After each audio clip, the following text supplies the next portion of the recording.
We received a question this week from one of our members indicating that she had a friend who was seeing some Blue Cross Blue Shield of Illinois denials directly related to ICD-10. More specifically, it was really directly related to not including enough segmental dysfunction codes. Brandy is our COO with Practicing over the billing operations, so she is our expert in all things related to billing. Brandy, what are you seeing as far as Blue Cross Blue Shield of Illinois and this whole issue with ICD-10? Perfect.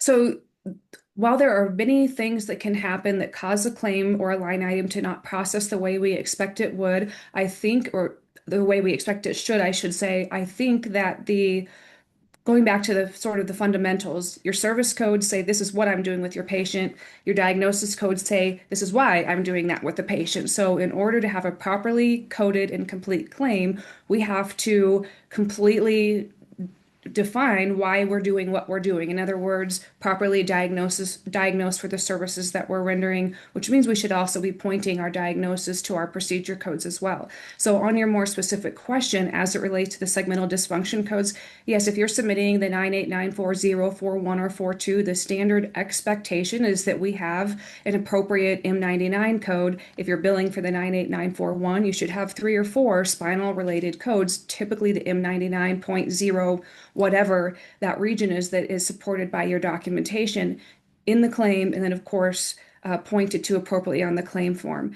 With that being said, while you might be thinking, well, we're not using those all the time and we're not having any problems, I'm not suggesting across the board that's carved in stone and every claim you're going to submit is going to require those M99 codes. Make good decisions with your coding, know your payers, but understand if you're not using those M99 diagnoses, particularly with Blue Cross of Illinois, because they are becoming very particular about it, that could be the reason you're seeing line item denials for your spinal manipulation. So those are difficult to appeal, it takes a lot of time. So implement the sufficient diagnosis, the M99 diagnosis, and point them appropriately to your spinal adjustments. Yeah, I think you touched on two things, and this is where it gets really interesting. And you've heard me talk about this in previous videos. We've written about it. Dr. Evan Gwilliam and I have been on these type of conversations, and he and I have talked about it. Your claim form, you're telling them the story. They don't have your documentation. They're not seeing the patient. They don't have that firsthand knowledge that you have. So the story that they have in front of them is on the claim form. And so if you don't have enough diagnosis codes to properly back up the number of regions that you're adjusting, right? So again, as she mentioned, 98941 having 3 to 4, if you don't have 3 or 4 spinal complaints on the claim form, then you're not telling the right story to begin with. I don't really love the whole requirement of the M99 codes and the segmental dysfunction on every single claim form. I think that's a misnomer. It's not. But it doesn't really matter what I think. At the end of the day, what it matters is what Blue Cross Blue Shield is expecting to see and what they're requiring. And the problem is we don't always know. Is this a union issue? Is it a city plan? Is it a large corporate plan? Are they the ones that are crafting some of that policy where Blue Cross is just acting as a third-party administrator? Or is this Blue Cross slowly administering this requirement for the segmental dysfunction of the M99 codes for every single one? But at the beginning, it really doesn't matter. What matters most is you're telling the right story. So you have to have all of the diagnosis codes. And Brandy, you touched on this too. Diagnosis pointing, which I believe is one of the hardest things to get through to our doctors about how important diagnosis pointing is. Are you seeing stuff with the diagnosis pointing that would kind of align with this change or this? I call it a new requirement, even though it's been around for about 18 months with Blue Cross as it kind of slowly migrate. But anyway, what are you seeing as far as the pointing goes?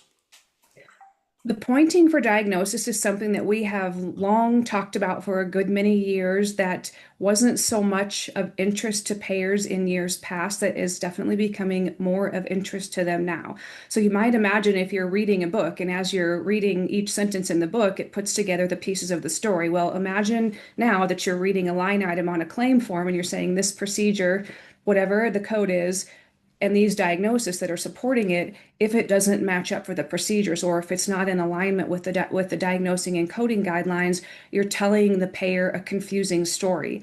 It makes it very easy for them to deny a claim, to deny a line item, to request more information from the patient, to request more information from the provider, and ultimately delay or even prevent the processing of your claim. So some of it is tell a clean story, point your diagnosis to the appropriate procedures. So just like I mentioned, procedure codes say what you're doing, diagnosis codes say why. Just make sure that you're clarifying that on your claim form, because that's the story for that day or for that service for your patient.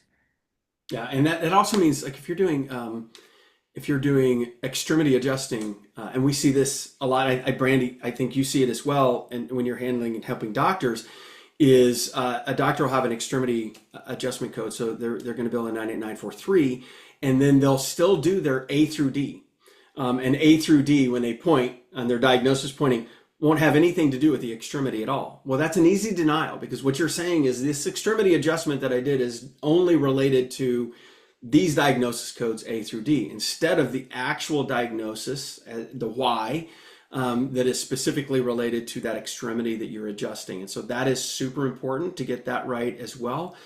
Extended not just on the adjustment codes, but also on the other services that you're performing those days as well. Yeah. Absolutely. So diagnosis pointing, but the biggest thing is this, is we wanted you to be aware that with Blue Cross Blue Shield of Illinois, if you're starting to see some denials that aren't making a whole lot of sense, and they're indicating that there's something wrong with your diagnosis codes, you may want to submit a corrected claim, as if that, I think that's right, the right terminology, corrected claim, and making sure that your documentation backs this up, right? So you got to make sure it's well documented. You can't just randomly add diagnosis codes, but add the appropriate diagnosis codes related to the segmental dysfunction, or the M99 codes related to those regions that you adjusted. Absolutely. And make sure you're reading your EOBs. It's so easy to overlook things. Clinics always say, well, the payer is messing up. And most of the time, and granted, the payers do, because we've had this talk before, but much of the time we can go back and look at the coding guidelines and the patterns in our billing and figure out where we can make improvements and changes to prevent challenges like this that cost us time and cost us money.